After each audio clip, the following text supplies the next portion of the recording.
Baik, kita mulai ya. Bismillahirrahmanirrahim. Assalamualaikum warahmatullahi wabarakatuh. Waalaikumsalam warahmatullahi wabarakatuh. Alhamdulillahirabbil alamin. Allahumma sholli ala Muhammad wa ala ali Muhammad. Amma ba'du. Bapak-bapak, saudara sekalian, anak-anak yang aku cintai karena Allah, tenang ya. Ayo kita mulai mengaji. Ya. Masih mengenai perkara taubat. Hadis yang ke-22. Saya bacakan dari Abu Nujaid.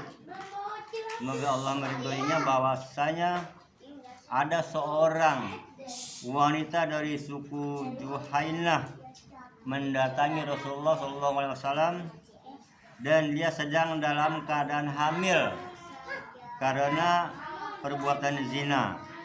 Kemudian dia berkata, "Ya Rasulullah, saya telah melakukan suatu perbuatan yang harus dikenakan had atau hukuman, maka tegakkanlah had itu atas diriku." Nabiullah SAW lalu memanggil wali wanita itu lalu bersabda, "Berbuat baiklah kepada wanita ini, dan apabila telah melahirkan kandungannya, maka datanglah padaku dengan membawanya." Wanita tersebut melakukan apa yang diperintahkan. Setelah bayinya lahir, lalu beliau Nabi Muhammad SAW memerintahkan untuk memberi hukuman. Wanita itu diikatlah pada pakaiannya, kemudian dirajamlah. Selanjutnya beliau menyembayangi jenazahnya. Umar berkata kepada beliau, "Apakah Tuhan menyembayangi jenazahnya?" "Ya Rasulullah, sedangkan dia telah berzina." Beliau bersabda, "Dia telah bertobat benar-benar. Andai kata taubatnya itu dibagikan kepada 70 orang dari penduduk Madinah, pasti masih mencukupi. Adakah pernah engkau menemukan seorang yang lebih utama dari orang yang suka mendermakan jiwanya semata-mata karena mencari keridhaan Allah Azza wa Jalla?"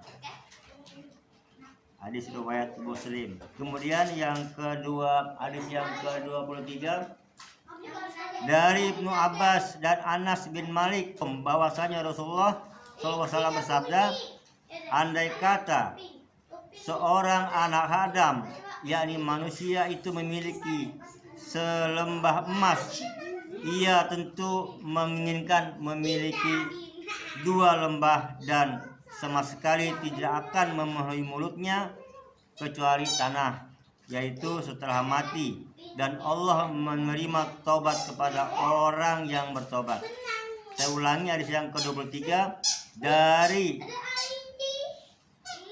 Ibnu Abbas dan Anas bin Malik, bahwasanya Rasulullah SAW bersabda, "Andai kata seorang anak Adam, yakni manusia, itu memiliki selembah emas, dia tentu menginginkan memiliki 2 lembah, dan sama sekali tidak akan memenuhi mulutnya kecuali tanah, yaitu setelah mati, dan Allah menerima tobat kepada orang yang bertobat." Yang hadis yang ke-24 dari Abu Hurairah, semoga Allah meridhoinya, bahwasanya Rasulullah SAW bersabda, "Allah Subhanahu wa Ta'ala tertawa, merasa senang kepada 2 orang yang seorang membunuh pada lainnya, kemudian keduanya dapat memasuki surga.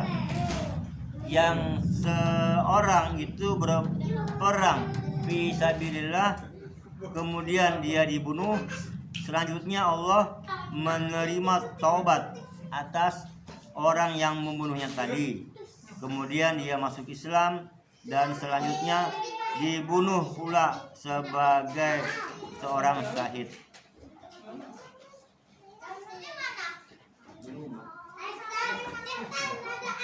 Bapak-bapak dan saudara sekalian, kita lanjutkan lain kita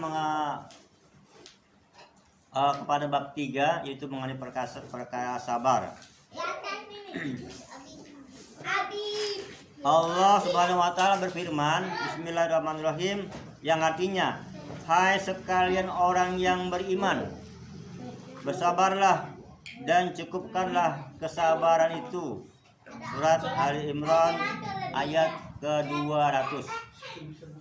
Allah Subhanahu wa taala berfirman juga, niscayalah kami akan memberikan cobaan sedikit kepadamu semua, seperti ketakutan, kelaparan, kekurangan harta, jiwa dan buah-buahan. Kemudian sampaikanlah berita gembira kepada orang-orang yang sabar. Surat Al-Baqarah ayat 155.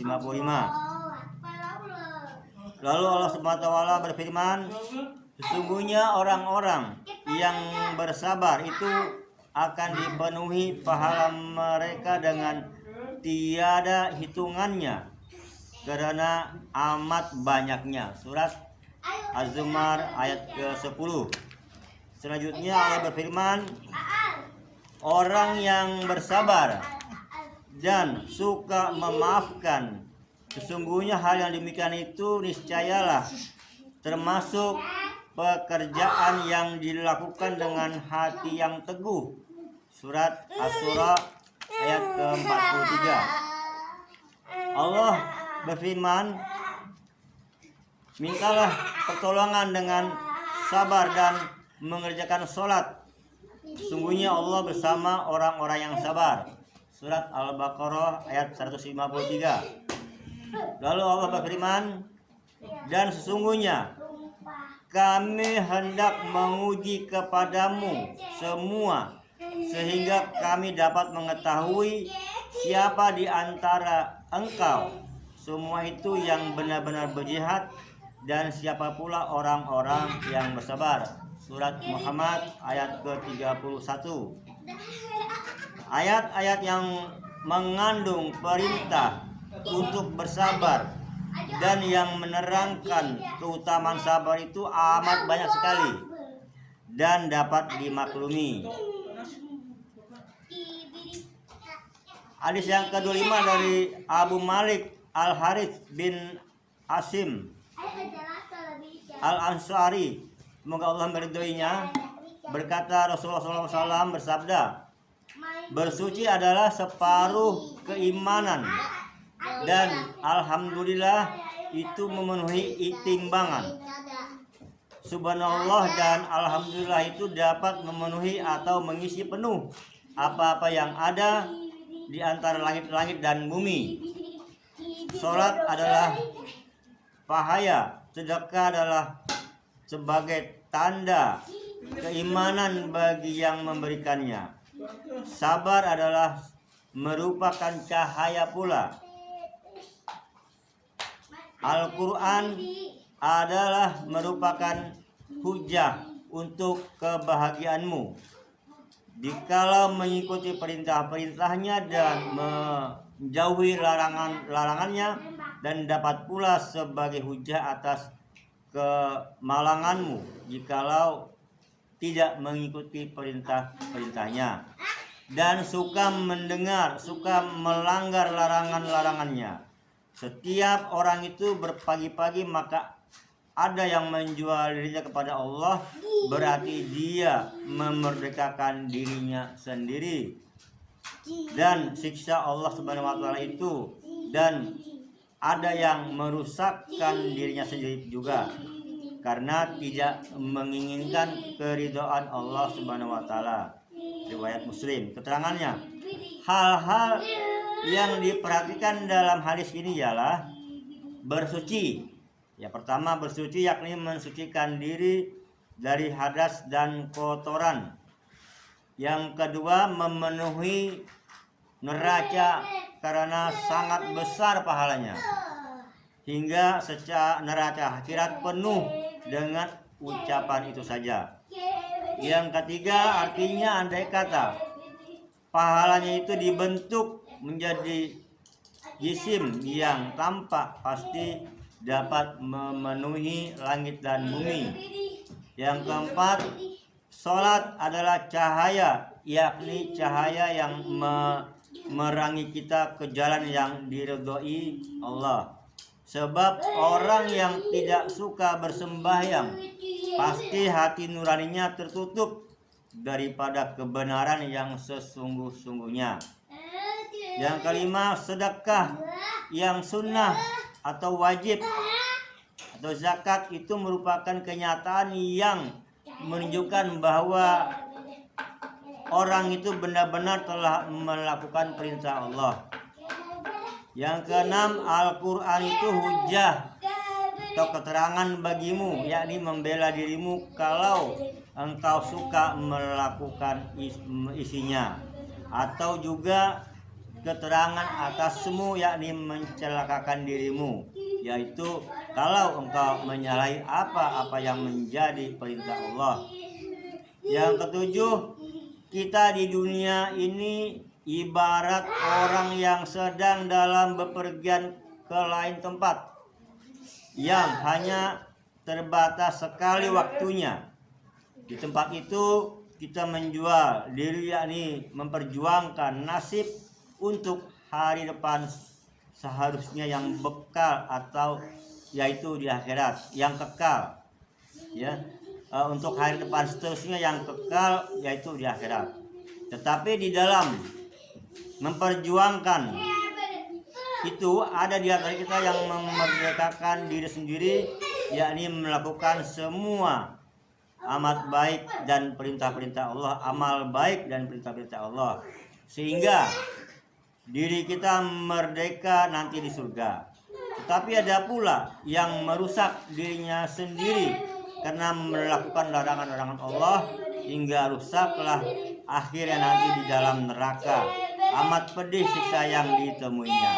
Nah, bapak-bapak dan saudara-saudara sekalian, itu ada 5 hadis yang mengenai perkara sabar.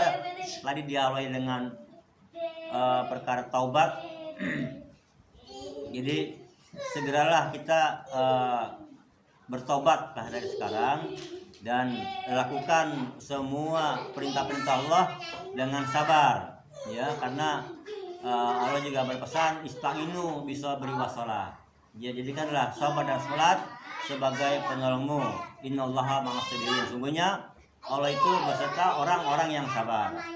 Dan kayak lagi, keuntungan yang hakiki, ya, itu dah keuntungan di mana kita ketika gitu malaikat mengucapkan salamun alaikum bima sabartum. Jadi itulah keberuntungan yang sangat kita tunggu, ya, sangat besar sekali. Zalikal fawzul azim. Jadi ada orang melihat, wah, si Fulan mobilnya 5, ya katakanlah rumahnya besar, itu udah beruntung. Bukan, itu bukannya belum beruntung, itu ada ujian. Allah berikan harta, sempitkan harta, ya itu adalah ujian. Kalau dilebihkan Allah bagaimana, kalau disempitkan Allah bagaimana, itu adalah ujian saja. Tetapi keberuntungan yang sangat besar nanti adalah ketika malaikat mengucapkan salam kepada kita dengan salamun alaikum bima sabartum. Jadi selamat kepada kalian semua berkat kesabaran dulu di dunia. Nah, ini dia yang kita tunggu-tunggu, ya. Maka dari itu kita segeralah bertobat, karena Allah Maha penerima tobat. Ya, pada kajian sebelumnya bahwa dijelaskan bahwa Allah itu Maha penerima tobat, ya. Nah, dan juga kita setelah bertobat itu lakukanlah kebaikan-kebaikan, ya, kebaikan-kebaikan, dan itu dilakukan dengan istiqomah dan kesabaran, ya. Segala ujian hidup, ya, selama masih hidup itu ujian itu ada, ya, ada aja ujiannya. Jangan kita melihat, oh, si Fulan nggak sholat tapi kok rezekinya banyak. Ini ya, nggak perlu kita pikirkan itu, ya. Dia nggak sholat subuh, nggak, pokoknya perintah Allah nggak pernah, ya. Bahkan kafir lah katakan, orang kafir banyak kaya-kaya, ya, mereka nggak, yang didapatkan dunia, akhirat nanti nggak akan dapat. Coba aja, Ya orang kafir nggak dapat akhirat. Dunia lokasi nikmat.